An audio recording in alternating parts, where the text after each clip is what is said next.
Seja bem-vindo, meu nome é Gabriel Rodrigues e vocês estão no canal Pregando o Evangelho. E recentemente uma excelente notícia viralizou na internet, onde o apresentador de TV muito conhecido, Celso Portiolli, meus irmãos, se rendeu a Jesus Cristo. Veja o trecho do vídeo que eu separei para vocês. Celso, a Bíblia Sagrada diz, em Mateus capítulo 10, versículo 32, diz assim: Jesus fala assim: aquele que me confessa diante dos homens, eu confessarei diante do Pai. Quando Jesus diz assim, aquele que me confessa diante dos homens, eu confessarei diante do Pai. Aquele que me nega diante dos homens, eu negarei diante do Pai.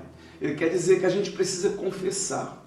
Mesmo qualquer ser humano acreditando que Jesus cura, salva e liberta, mas ele precisa fazer a confissão diante dos homens.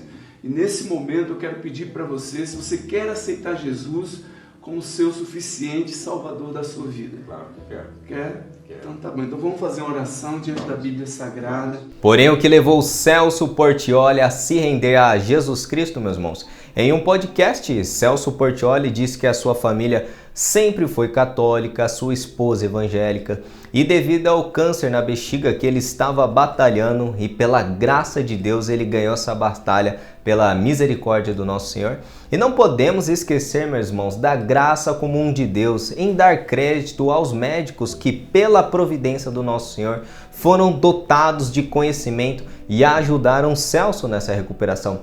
Tudo é pela graça de Deus, meus irmãos, do início ao fim. E o que nós podemos aprender com o sofrimento, a doença? E realmente, meus irmãos, quando a tristeza, o sofrimento, a doença nos atinge, o ser humano busca a Deus com todas as suas forças. Vocês já escutaram falar sobre a história de uma das missionárias mais conhecidas do mundo, que é Elisabeth Elliot?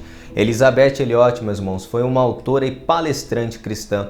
Seu primeiro marido foi Jim Elliot e ele foi morto em 1956, enquanto estava tentando fazer um contato missionário com o povo Auca do leste do Equador.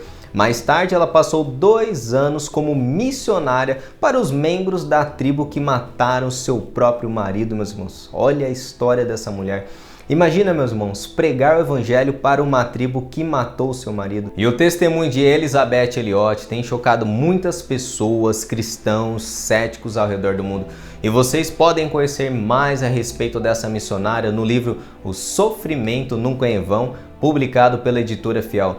Veja uma citação do livro dela que eu gostaria de compartilhar com vocês. E cheguei à conclusão que foi por meio do sofrimento mais intenso que Deus me ensinou as lições mais profundas. E realmente o sofrimento não é um argumento contra a existência de Deus, pois inúmeras pessoas ao longo da história se apegaram a Deus diante do sofrimento, da dor, da perda de um ente querido. Timothy Keller, por exemplo, meus irmãos, pastor e teólogo, ele publicou inúmeros livros que são traduzidos em português e ele relata em seu livro A Fé na Era do Ceticismo, um relato muito interessante que ele teve com um homem. Veja comigo. Conheci um homem na minha primeira paróquia que havia perdido a maior parte da visão depois de levar um tiro no rosto, durante uma briga por causa de drogas. Ele me disse que havia sido uma pessoa extremamente egoísta e cruel, mas sempre culpava os outros por seus constantes problemas legais e de relacionamento.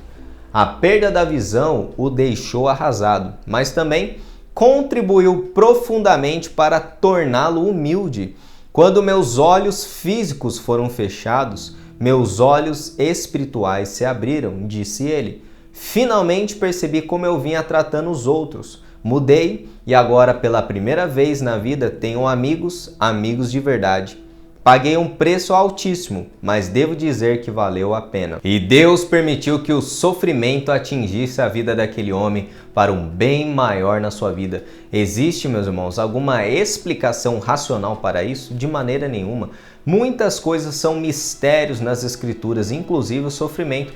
Porém, sabemos que Deus é santo, justo e bom. E nada do que Deus faz nesse mundo, meus irmãos, é injusto.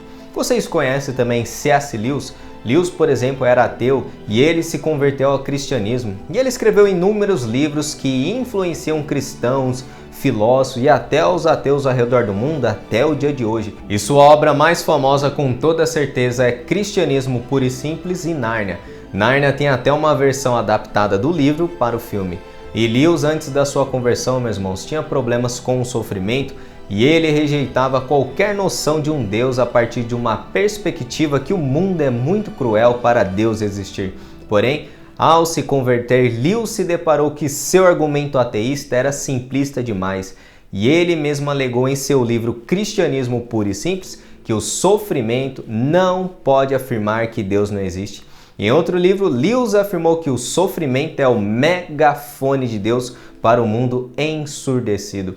O próprio Jesus Cristo, meus irmãos, sofreu intensamente ao morrer na cruz do Calvário, levando os nossos pecados. Veja, Deus não poupou seu próprio Filho do sofrimento. Se olharmos para a cruz, não obteremos a resposta acerca do sofrimento. Porém, sabemos que o nosso Senhor sofreu em nosso lugar e Ele enxugará todas as nossas lágrimas no dia da redenção, meus irmãos. É nisso que eu creio. E outro argumento que eu gostaria de tratar nesse estudo é sobre o Holocausto nazista. Muitos ateus usam o Holocausto nazista contra os cristãos, dizendo assim: onde estava Deus em Auschwitz? E mais de 9 milhões de judeus morreram nos campos de concentração nazista. E onde Deus estava para proteger o seu povo? Esse é o argumento. Em 1980, por exemplo, aconteceu uma pesquisa sobre Deus e o Holocausto, onde as pessoas que participaram dessa pesquisa foram os sobreviventes e as testemunhas oculares desse drama. E o autor da pesquisa foi o rabino Herbert Robert Brennan. E o título da pesquisa era essa: A Fé e a Dúvida dos Sobreviventes do Holocausto. E essa pesquisa se tornou um livro que demorou mais de 9 anos para ser concluído. E quando essa pesquisa ficou pronta, ela revelou em resumo que 1/3 dos sobreviventes entrevistados já eram ateus ou agnósticos antes do Holocausto.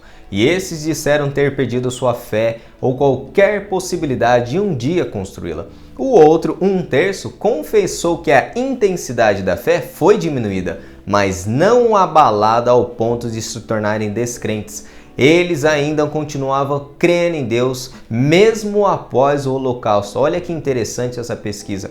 E o outro 1/3 afirmou que a sua fé em Deus foi aprofundada, fortalecida, mesmo depois do Holocausto. É interessante a pesquisa, não é verdade, meus irmãos? Muitas pessoas que eram crentes antes do Holocausto não tiveram sua fé abalada por causa desse ocorrido.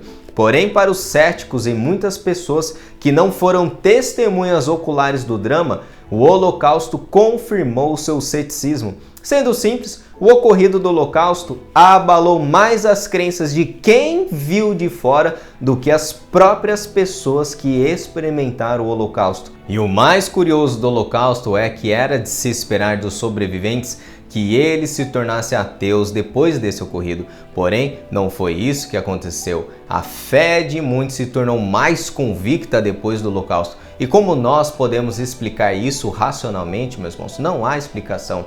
Existem inúmeros exemplos de homens na própria Bíblia que sofreram grandemente. Quem nunca leu sobre o livro de Jó ou de Davi que perdeu seus filhos? Isaías, o profeta messiânico que morreu cerrado ao meio?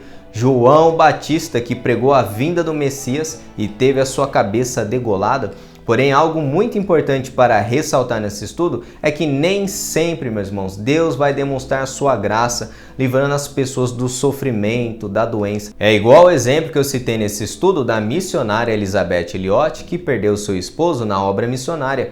Quantas pessoas perderiam a fé se elas perdessem algo que realmente significa muito para elas, como um filho, uma esposa, amigos, dinheiro? E essa mulher continuou firme com Deus, porém ela se casou novamente e seu marido morreu de câncer. Olha isso, meus irmãos. Porém, em seu livro, ela relata que outras pessoas tinham sofrimentos terríveis e ela chegou a essa conclusão. Ouvir histórias assim me faz pensar que minha própria experiência de sofrimento é realmente muito pequena. E quantas vezes nós sofremos e também esquecemos que inúmeras pessoas estão passando sofrimentos piores do que os nossos, não é verdade? O apóstolo Paulo, em meio ao sofrimento agudo, não teve explicações. Ele orou intensamente a Deus 3 vezes e o nosso Senhor respondeu para Paulo: a minha graça te basta, Paulo. E Paulo não teve a cura, meus irmãos. Paulo tinha o dom de cura, olha que interessante. Mas creio que nesse momento Deus restringiu esse dom dele. E muitas vezes Deus vai usar a doença ou o sofrimento para tirar o nosso orgulho, a nossa soberba, nossa arrogância e qualquer coisa que esteja atrapalhando a nossa santificação. Deus tem inúmeros propósitos, meus irmãos, em meio ao sofrimento. E muitas vezes seja para nos humilhar e nos levar de volta aos seus braços. E esse foi mais um vídeo no canal. Se vocês gostaram desse estudo, deixe o like, comente a opinião de vocês a respeito desse tema que é o sofrimento. E também, meus irmãos, como as escrituras falam, alegrai com aqueles que se alegram. E os anjos ficam felizes no céu quando o pecador se arrepende verdadeiramente. Vamos orar para que o Espírito Santo trabalhe na vida do Celso Portioli, colocando perto de pastores comprometidos com o Evangelho e não com falsos mestres. E que aquele que começou a boa obra complete na vida dele. E que Deus abençoe todos vocês em nome de Jesus.